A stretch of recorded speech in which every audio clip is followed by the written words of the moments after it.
नमस्ते दोस्तों, मैं हूं प्रदीप कुमार। आप देख रहे हैं डिजिटल मार्केट। वीडियो शुरू करने से पहले बता दूं कि ये वीडियो एक एजुकेशनल पर्पज के लिए है।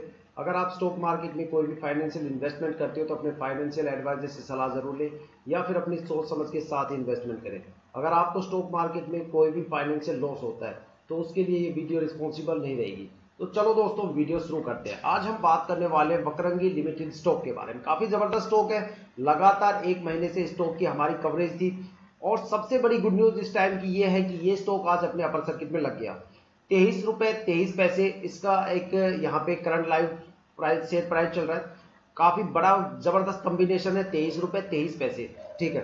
2 रुपए 30 पैसे का यहाँ पे पॉजिटिव मोमेंटम आज देखने को मिला, साथ में 10% से ज्यादा की ग्रोथ के साथ ये स्टॉक आज अपने अपर सर्किट में लग गया। देखो, पिछले एक महीने से मैं लगातार इस स्टॉक को लेकर कवरेज दे रहा था कि भाई अगर आपने लॉन्ग टर्म के लिए स्टॉक को अगर होल्ड कर रखा है तो इसको कम से कम 15 सितंबर से लेकर 20 सितंबर तक जरूर अपने पोर्टफोलियो में रखना।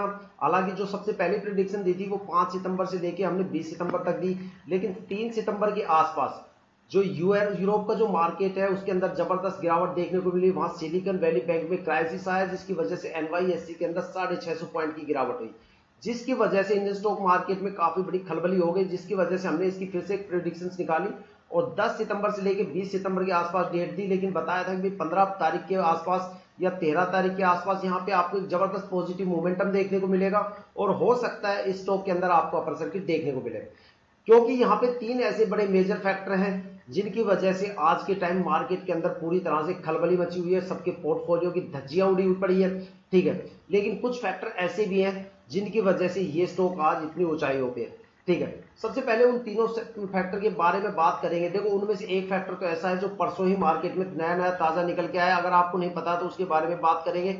एक परसों बड़ा धमाका हुआ है मार्केट में, उस धमाके के बारे में हम आपसे बात करेंगे, ठीक है। और ये स्टॉक क्यों जाएगा, ठीक है, और ऐसी कौन सी कैटेगरी या सेक्टर के स्टॉक है जो यहाँ पे उड़ान भरने वाले हैं इस टाइम मार्केट में।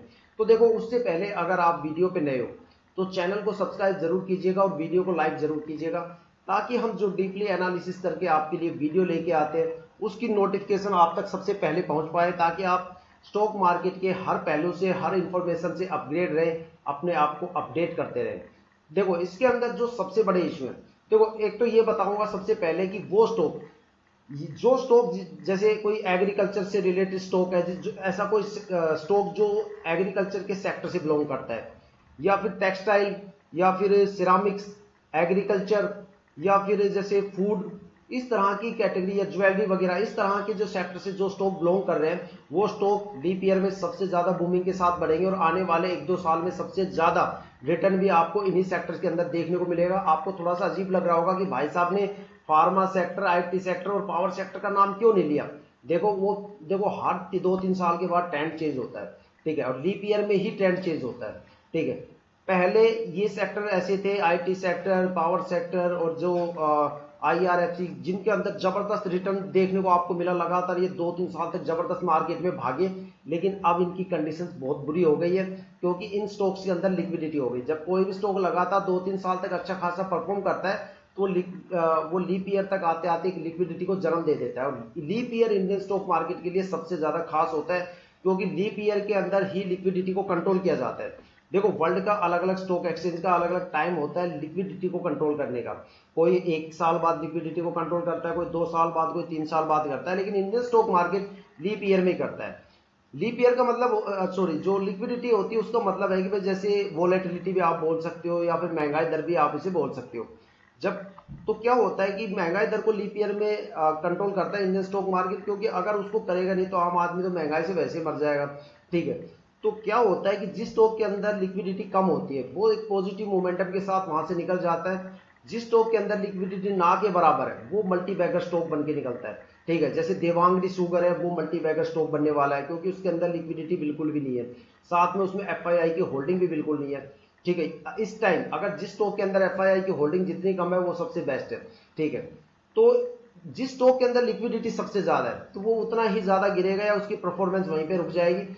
तो हर 2-3 साल में ट्रेंड सिर्फ लिक्विडिटी की वजह से चेंज होता है। कभी फंडामेंटल और क्वार्टरली रिजल्ट की बेस पे स्टॉक नहीं चलते। क्वार्टरली रिजल्ट और फंडामेंटल तो हमें सिर्फ इतना जानने में हेल्प करते हैं कि जिस स्टॉक पे हम पैसा लगा रहे हैं वो एक ट्रस्टवर्दी स्टॉक है। फंडामेंटल और क्वार्टरली रिजल्ट सिर्फ कंपनी को चलाते हैं, ना कि स्टॉक को, क्योंकि स्टॉक को चलाने के लिए जिस फ्यूल की जरूरत होती है, जैसे गाड़ी बाइक वगैरह को चलाने के लिए पेट्रोल डीजल या सीएनजी की जरूरत